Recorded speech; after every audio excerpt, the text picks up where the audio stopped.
Programa Palavra Espírita, apoio cultural. Odontologia Lauda, o implante que se transforma em sorriso. Sociedade Espírita Estudo e Caridade Lar de Joaquina. Goods e Cookie Casa Criativa, agora juntos para lhe surpreender ainda mais.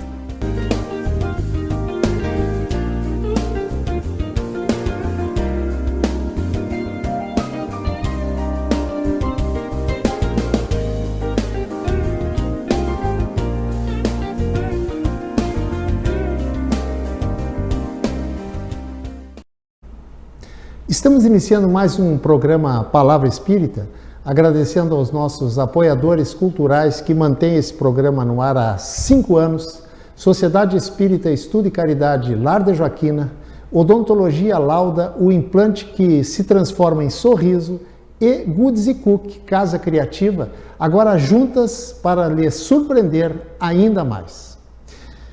E eu falei que dos nossos apoiadores culturais, falei no Lar de Joaquina. E hoje, para minha alegria, digamos assim, está presente aqui comigo nada mais, nada menos do que o presidente da Sociedade Espírita Estudo e Caridade Lar de Joaquina, Luiz Gustavo Rodrigues. Luiz Gustavo Rodrigues. Isso mesmo. Muito obrigado por Eu que agradeço. Ter achado um horário na agenda para estar aqui hoje. Agradeço a oportunidade e falar de Espiritismo nos agrada sempre, né? Então, é o que a gente se dedica como estudo, como base de vida há tanto tempo, né? Há tanto tempo já nos conhecemos também. E é muito interessante sempre falarmos da nossa doutrina. Maravilha. O Gustavo... nós já batemos um papo sobre o Espiritismo nesse mesmo programa já há alguns anos atrás. Duas vezes. Não me Duas vezes? Exatamente. Olha, então essa é a terceira vez. Bati o recorde aí. Muito bem. Gustavo, é o seguinte, hoje nós vamos bater um papo sobre assuntos diversos da doutrina espírita. Ótimo. E o primeiro questionamento é, digamos assim, para aquela pessoa que é espírita, mas não estuda o espiritismo. Certo. E ela costuma ir na casa espírita e levar uma garrafinha d'água. Certo. Para fluidificar a água. Certo. Então explica para essa pessoa que é espírita, mas não estuda, é um direito dela, né? Claro. O que é essa tal de água fluidificada? Então vamos tentar retirar os mistérios sobre essa água. Exatamente. Porque o pessoal às vezes acha que é alguma coisa assim que só nós, os espíritas, temos. Hoje a gente sabe que a água fluidificada também, até outras doutrinas se utilizam como base, né, para, vamos dizer assim, transmissão de fluidos. Por que da água? Nós somos água. Nosso planeta é água, num grande percentual. E a água pura, o H2O, é uma das substâncias mais simples e mais receptiva para qualquer tipo de fluidos, para qualquer tipo de energia que nós possamos, então, transmitir através das mãos, através do pensamento. A água se adapta muito bem e realmente traz a espiritualidade, normalmente traz fluidos vigorosos, individuais. Para cada um de nós. Não tem, os espíritos não colocam um único fluido lá, né? Para que todos consigam se abastecer com ele. Não, é individual. Eu coloco, por isso que normalmente a gente coloca o nome, né? Ou se identifica na hora que está deixando a garrafa ali para ser fluidificado. Também conhecida como água magnetizada. Então, é como se os espíritos transformassem aquela molécula do H2O, né, as duas moléculas, uma substância extremamente simples, e colocassem nela, fluidificassem, ou seja, energias novas dentro do mesmo núcleo da água. E foi provado isso, que entre as duas, o H, né, do hidrogênio e o oxigênio, com duas pequenas participações, vamos dizer assim, é entre eles que os espíritos conseguem colocar os fluidos necessários, indo a tal ponto que alguns amigos que conhecem um pouco mais sobre água fluidificada levavam vidrinhos ou coisa assim para fazer um colírio. E saiu muito satisfeito com aquela fluidificação ali. Então não há nenhum mistério. Pode ser assim, ó, pode ser alguém que tenha a capacidade de um magnetizador, ou seja, alguém que tem a capacidade praticamente naturais em si, que podem fluidificar sozinhos. Nós sabemos que na casa espírita o comum seria a fluidificação mista, um espírito e através daquele médium que está ali impondo as mãos ou dirigindo o pensamento, solicitando que aquelas águas sejam fluidificadas. E existe também a fluidificação direta dos espíritos, que simplesmente em algumas casas, alguns lugares, ninguém chega perto da garrafa de água, mantém uma distância e não deixa de ser uma fluidificação também. É lógico que normalmente vai precisar, como no passe, né, que nós vamos depois bater um papinho sobre isso, como no passe vai precisar de algum médium, mas esse médium pode estar à distância, pode estar em casa, pode estar onde estiver, mas igual é muito complicado para os espíritos fluidificarem diretamente sem a utilização da mediunidade, dos fluidos daquele médium necessário então para aquela transmissão, para enfim que aquela água realmente tenha os elementos curativos, enfim, de todos os tipos que nós possamos conhecer. Agora, Gustavo, e a pessoa leva uma garrafa com água para fluidificar, para energizar, digamos, para colocar os medicamentos necessários para ela ali dentro? Isso. Mas só que ela leva a garrafa fechada. Ótimo, isso é muito importante. Como é que vai ser energizado ali? Os espíritos têm capacidade muito maior do que a gente imagina e não há um impedimento do invólucro da água ali, nenhum. E é muito interessante porque antigamente era nas casas espíritas, você deixava todo mundo com as águas sem as tampinhas, né? E assim ia. Evangelho no lar. Ok, fundamental. Qual é a importância do Evangelho no lar? O Evangelho no lar. Nós todos vivemos num mundo multipopulacional de espíritos. Nós somos reencarnados em torno de 25%. 75% dos espíritos habitam o plano de origem, que é o plano espiritual. É lógico que muitas das vezes esse plano espiritual está muito junto a nós, para não dizer que nós também fazemos parte desse plano espiritual, mesmo com corpos físicos. O que há? Poderá haver de alguma forma, dentro de um lar, dentro de uma casa, dentro de uma família, alguns espíritos que nós, de alguma forma, nos aproximamos ou eles se aproximam de nós. Com essa aproximação, é preciso então que eles tivessem uma sequência de leituras ou de esclarecimentos que pudessem, de alguma maneira, que eles entendessem o porquê que eles estão fazendo parte daquela família.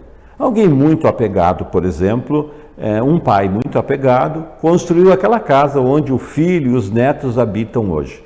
Poderá que mesmo ele desencarnado mantenha o apego por aquele local. Então o que o Evangelho no Lar faz? Faz uma reeducação para que aquele que já está desencarnado ou os outros que estejam presentes, nessa reeducação comecem a entender essa relação entre o mundo físico e o mundo espiritual. No passado, isso parecia uma coisa muito complicada. Nós vamos indo, né, a mediunidade avançando, vai retirando essa bruma entre o mundo físico e o mundo espiritual. Eu sempre comparo esses dois mundos como se houvesse um enorme muro entre um e outro. E a mediunidade, no progresso dela, que andou muito rápido, por sinal, é coisa do tempo do espiritismo, vamos dizer assim, não que não existissem médiuns antes. Mas a popularização da mediunidade, o estudo aprofundado dela, vem dentro do espiritismo com a obra O Livro dos Médiuns. Então, com essa simplificando, o espírito que está ali presente vai acompanhar aquele Evangelho no lar, além da reeducação daqueles que estão reencarnados. Perfeito. As crianças se adaptam muito e as condições do lar, da residência, do lar em si, que é a residência com amor entre aquelas pessoas que estão habitando ali, recebe resultados absolutos no passar do tempo. Então, é uma ação de aprendizado para nós, para os espíritos que habitam, às vezes, nas nossas proximidades, ou junto com nós, inclusive, se reeduquem através daquela leitura inicial que é feita, né? E aí, as pessoas, aqueles que têm mais condições, conseguem, às vezes, explicar bem o que significa, né, essa reeducação para todos, para o conjunto inteiro. Gustavo, às vezes as pessoas... Hoje eu vou, como algumas dizem, hoje eu vou no centro tomar um passe. Isto. Antigamente os passes, antes da pandemia, digamos, eram passes individuais. Exatamente. Pós-pandemia, passou-se muito a dar o passe, a praticar o passe, digamos, a doar essa energia através do passe coletivo. Certo. Qual é a diferença do passe individual para o passe coletivo? Tá. O passe é uma transfusão de energias muito semelhante com a transfusão do sangue, por exemplo. Certo. Ele e se dá assim, muitas vezes instantâneo. Né? Aquele passe magnético, que é raro, é o médium com as suas condições que transmite o passe, muito raro. Mas o mais utilizado, o passe direto dos espíritos, com auxílio de algum médium na região, e o passe misto, que é o mais utilizado. Então, são os fluidos do médium, potencializados, vamos dizer assim, né? Ampliados, potencializados pela espiritualidade ali presente, que vai transmitir os fluidos daquele que está muitas das vezes sentados naquela cadeira, recebendo essa troca fluídica de grande qualificação. Certo. Já vimos coisas muito sérias. O tratamento pelo passe. Me lembro muito bem, no Amor e Caridade, a primeira casa que eu trabalhei, a Natuiuti, ali em Santa Maria, o passe era muito utilizado. E era o seu Cláudio Contreiras quem transmitia esse passe de grande qualificação. Eu lembro a primeira vez que eu cheguei naquele lugar, meio desconhecido, pedi e ele me transmitiu um passe fora do horário, só ele. Vocês precisam ver a mudança radical que aconteceu através daquele passe. Então, essa potencialização dessa energia pode ser de forma coletiva. Como assim? No grupo inteiro, estamos numa palestra, 60, 70, 80, 100 pessoas, alguém faz uma prece e há médiuns, normalmente, dedicados à fluidoterapia no local onde estão essas pessoas assistindo essa palestra. Mas não necessariamente precisariam existir. O que existe é um mundo espiritual, né, chegando em cada um e transmitindo as suas energias, aquilo que é necessário, naquela troca de pensamento, porque é isso que a Casa Espírita faz. Enquanto muitas vezes se escuta uma palestra bem concentrado, tu consegue, os espíritos, desde que você chega na Casa Espírita, eles começam a ação deles, né? E aí, passando o tempo, lá no final da palestra, quando todos estão concentrados, esse é o objetivo central, porque é um estado diferenciado de consciência que nós precisamos para que aquele passe tenha a qualificação que a gente quer doar. Então, é muito mais fácil quando a pessoa assistiu a palestra, de certa forma gostou daquilo, concentrou-se, e aí, nessa concentração, consegue então que os espíritos coloquem os fluidos necessários da mesma forma que era no passo individual. Ou seja, o passo coletivo é igual nas suas qualificações. Quem sabe até alguns dizem que é melhor.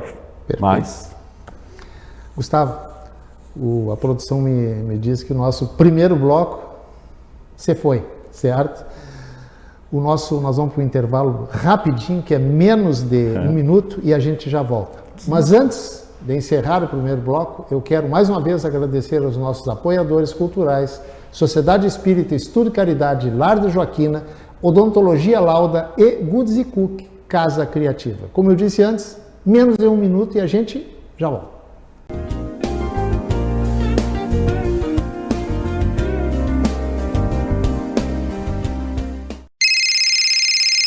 Uma conversa pode transformar uma vida.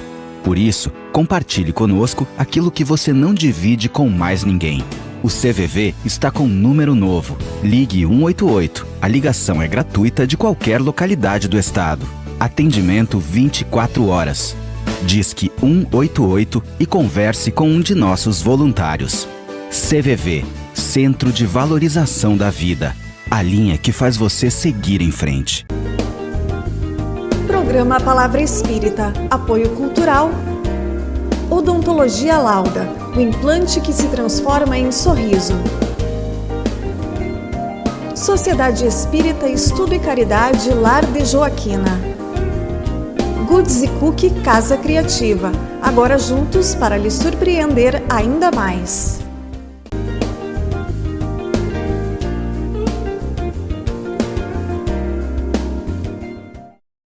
Estamos iniciando o segundo bloco do programa Palavra Espírita, agradecendo mais uma vez aos nossos apoiadores culturais, Sociedade Espírita, Estudo e Caridade, Lar de Joaquina, Odontologia Lauda e Goods Cook, Casa Criativa. E para quem está chegando agora, não assistiu o nosso primeiro bloco, está comigo hoje Luiz Gustavo Rodrigues, que é o presidente do Lar de Joaquina. Gustavo, continuando o nosso bate e volta, numa família, 2 familiares já desencarnaram. Ok. Ou seja, já morreram. Certo. E a família teve a felicidade, digamos assim, de receber comunicação de um, mas não receber a comunicação de outro. Okay. Sendo que, digamos assim, ao nosso olhar terreno aqui, o que se comunicou antes era, digamos assim, como é que eu vou dizer, era menos melhor, não sei nem se existe essa expressão, menos melhor que o outro. E, no entanto, ele se comunicou e esse aqui não. Como é que se explica isso? É simples até, porque assim, os espíritos são muito diferenciados. Há aqueles que tinham já uma condição diferenciada aqui, enquanto nos corpos físicos, que costumava comunicar-se com a família, conversar com a família. E outros nem tanto. Mesmo esse menos espiritualizado, vamos dizer assim, ainda num nível evolutivo um pouco mais baixo, ele poderá ter uma facilidade maior de comunicação. E às vezes é necessário, por exemplo, dentro de uma família, principalmente as mães. Os homens, nós somos muito amorosos, mas parece que a gente consegue, vamos dizer assim, de certa forma, nos desligar um pouco mais de alguém que partiu.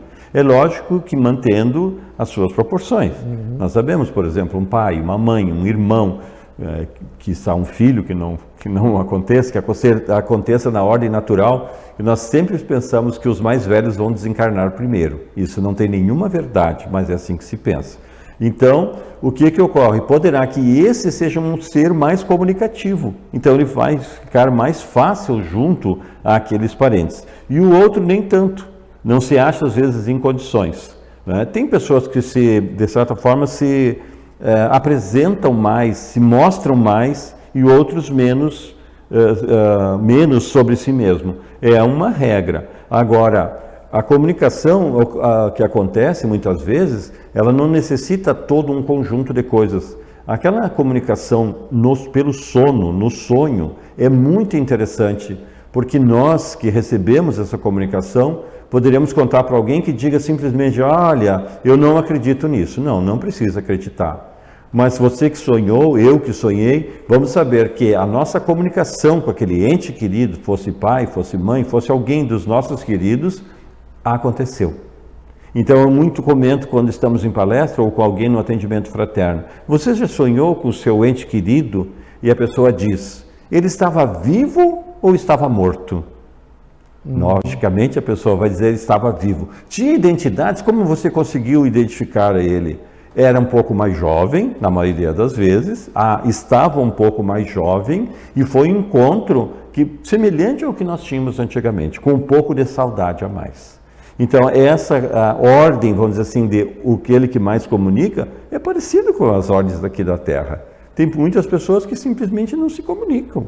Passam anos, irmãos, lá pelos 10, 15 anos, um dia um lembra, poxa vida, quanto tempo que a gente não conversa. É verdade. Né? Tu falaste aí sobre espiritualizado, né? A pessoa mais espiritualizada, espírito mais, digamos assim, mais espiritualizado. Isto. E o que as pessoas, quando leem uma obra espírita, muitas vezes se deparam com uma outra expressão, quer dizer assim, um espírito muito materializado. O que significa isso? Acontece assim, ó. O Espiritismo faz a sua primeira grande defesa contra o materialismo.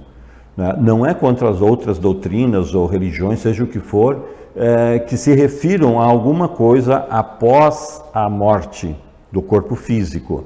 Então, muitas doutrinas, muitas religiões consideram essa morte do corpo físico e outras nada. E uma pessoa comum, muitas vezes, assim, eu não acredito em nada que venha após a morte. Tanto que alguns dizem assim, ó, eu nunca vi ninguém depois de morto. Eu não sei quantas vezes. Ninguém voltou Ninguém voltou para me dar as notícias de como era lá. Voltaram muitos mesmo. Mas então, o ser materializado é aquele muito apegado a bens materiais. É meu carro, a minha casa, o meu mate, que eu brigo às vezes, ou aquele meu gole que eu acostumei a tomar. Esse espírito tem um longo tempo, às vezes, para se desligar dessas coisas materiais. Então, por isso é um ser mais materializado. O espiritualizado é aquele que, às vezes, aqui na Terra, já entendia um pouco que o espírito em si sobrevive ou ultrapassa o fato do desencarne ou da morte do corpo físico. Então, quem desencarna, quem abandona o espírito, porque nós somos um espírito revestido por um corpo físico, nós precisamos entender muito bem, porque é um enorme diferencial. Então, muitas vezes, esse espírito desprendido, ele vai cada vez espiritualizar-se mais se tiver o conhecimento básico. Então, alguns espíritos, e um dia um mentor da nossa casa falou sobre isso, falem muito sobre a vida após a morte. Falem muito, em abundância sobre isso, porque se tu ouvir uma vez que existe a sobrevivência do espírito ao corpo físico, depois do desencarne, depois daquela perturbação inicial que muitas vezes acontece, e tu te sentir vivo, te tocar assim, o teu espírito ainda bastante nas proximidades, vamos dizer assim, que fica o espírito revestido pelo perispírito. O perispírito é como se fosse a forma do corpo físico. Muitos vão dizer que não desencarnaram, inclusive, tal a semelhança que existe, né, ao tocar o seu braço. Exatamente. E o espírito não vai entender sobre o que houve comigo, então. Muitos retornam e dizem o que houve, e outros tantos dizem assim: voltei para habitar o meu lar, estão dentro de casa, para o trabalho, para as pessoas que mais conviveram, e assim vai. Já que tu falaste em morte, ou seja, desencarne, quem desencarna ou quem morre, sim, os familiares que já desencarnaram, que já morreram anteriormente, eles vêm, como é que eu vou dizer, receber esse recém-espírito desencarnado? Às vezes vêm acompanhar as mães. As mães têm um amor absoluto. Elas vêm acompanhar o próprio desencarne do indivíduo, né? E aí, muitas vezes, assim, eu tenho até uma história, em 1 minuto vamos tentar contá-la. Um senhor acorda com 90 e poucos anos, a esposa também com 90 e poucos anos, e disse assim: sonhei com a minha mãe essa noite, a noite inteira. E aí ele disse: eu não estou me sentindo bem, eu vou tomar esse mate contigo, e enquanto tu faz o almoço eu vou deitar um pouquinho. Naquele deitar um pouquinho ele desencarna. Qual a conclusão que se chega? O que a mãe estava fazendo no sonho de um senhor de 90 e poucos anos? Né? Estava preparando ele para aquele momento do desencarne.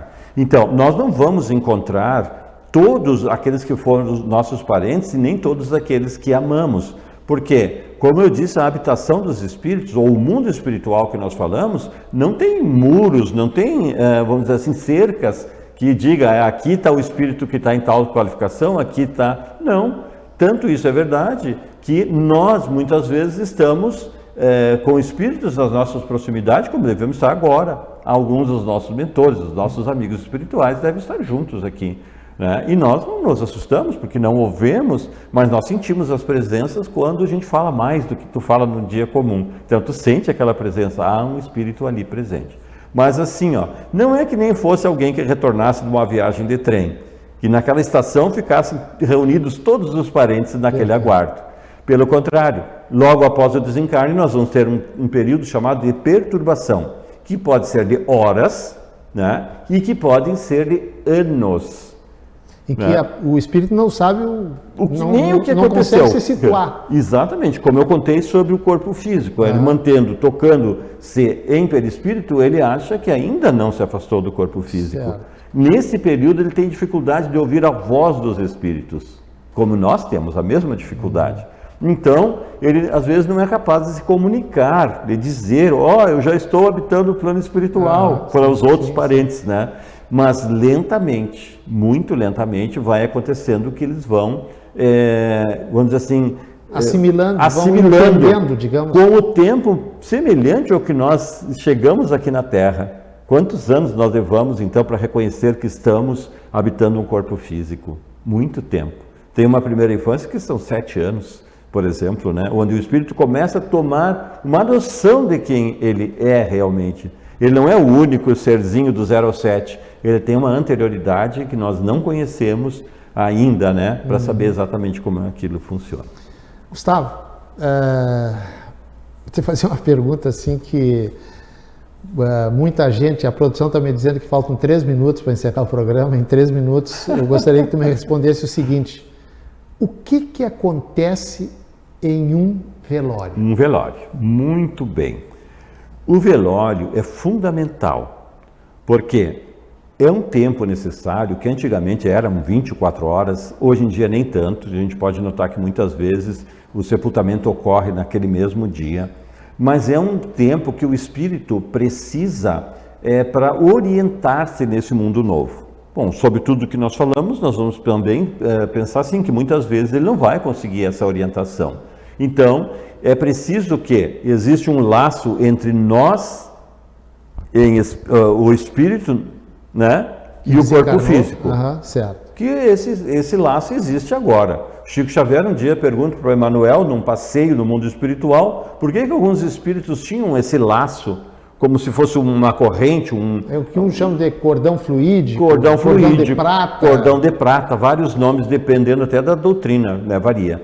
E o Emmanuel responde para ele, ou Emmanuel, responde para ele: Chico, todos os que têm esse cordão é porque estão reencarnados, estão vivendo no plano espiritual, naquelas ações que o espírito tem todas as noites, né? Através do sono profundo, o espírito ganha em liberdade e vai ter com os seus no mundo espiritual. Então, aquele cordão ali também tem que ser seccionado naquele período de desencarne. Semelhante ao cordão umbilical, que é cortado pelo médico aqui num tempo tal, para o plano espiritual existem espíritos especializados no corte deste cordão, né? Agora, esse cordão é efetivamente cortado no momento do desencarne?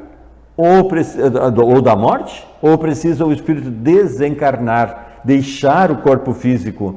Porque muitos de nós materializados demais, levamos muito tempo para abandonar o corpo físico. Muitas vezes sentindo todos os problemas que ainda sentia, exatamente, às vezes, pela falta de conhecimento, ou por aquele materialismo absurdo que a pessoa não consegue acreditar que exista outro local que não seja o local que nós habitamos. Então, é preciso, nesse intervalo, muito respeito, orações, preces, sem julgamentos sobre a herança que aquele indivíduo deixou, termos um momento especial para ele.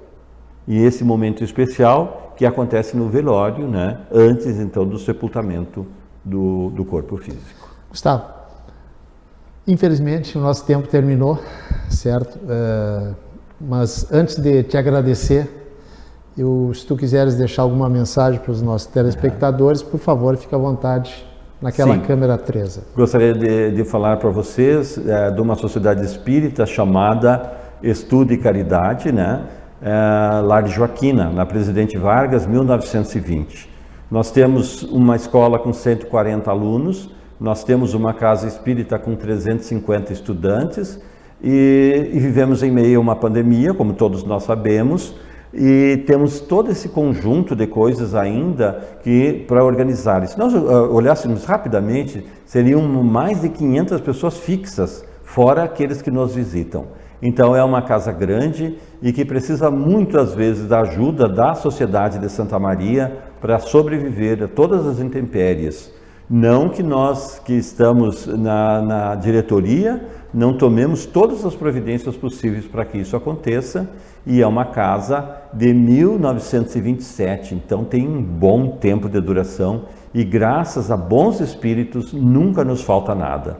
É parecido com a gente pessoalmente, né? Quando a tua fé é tão fortificada, nada te faltará. E assim é a nossa casa. E convidar que apareçam em alguns horários específicos, temos brechó, temos a livraria, temos um risoto mensal, temos uma série de ações dentro da sociedade onde nós praticamos, além do espiritismo, as conversas fraternas com amigos, o atendimento daquelas crianças todas com as suas famílias, e estamos sempre à disposição, com as portas abertas para receber.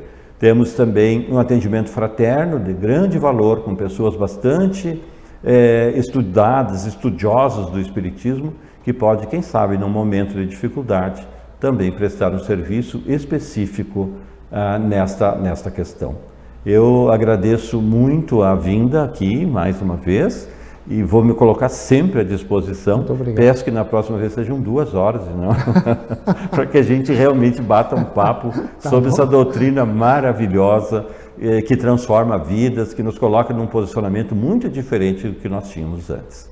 Muito obrigado, e se cair nas suas mãos uma obra tipo o Livro dos Espíritos, Evangelho segundo o Espiritismo, ou qualquer obra que se refira a Espiritismo, por favor, leiam. Não há nenhum mistério nas leituras. Há sim o fato que somos espíritos e que somos espíritos eternos. Muito obrigado. E com essas palavras, ou melhor dizendo, depois dessas palavras, muito obrigado. Te agradeço do fundo do coração. Quem agradece. Então é um agradecimento mútuo. Mútuo. Tá? E sempre é um vai e volta.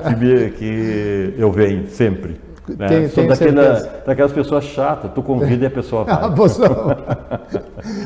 Gente, estamos encerrando mais um programa Palavra Espírita, agradecendo agora também mais uma vez essas entidades que nos mantêm no ar. Sociedade Espírita Estudo e Caridade Lar de Joaquina, da qual o Gustavo é o presidente. Odontologia Lauda, o implante que se transforma em sorriso, do meu amigo Paulo Lauda. E Goods Cook, Casa Criativa, do meu amigo Jorge Brandão, agora juntas para lhe surpreender ainda mais. Gente, muito obrigado, um grande abraço e até o nosso próximo encontro. Tchau. Obrigado. Programa Palavra Espírita, apoio cultural. Odontologia Lauda, o implante que se transforma em sorriso. Sociedade Espírita Estudo e Caridade Lar de Joaquina. Goods Cook Casa Criativa, agora juntos para lhe surpreender ainda mais.